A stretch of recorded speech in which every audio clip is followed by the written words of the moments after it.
In this video, we're going to be talking about how to download and install Proton VPN on your PC. So let's just get straight into the video.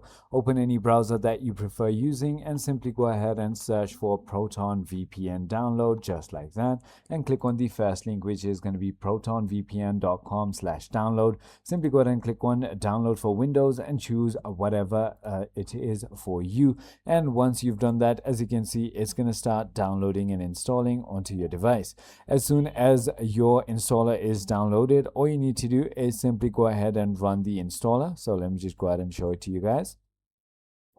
And when you simply go ahead and run the Proton VPN installer, it's going to ask you to go ahead and choose a language. Click on OK.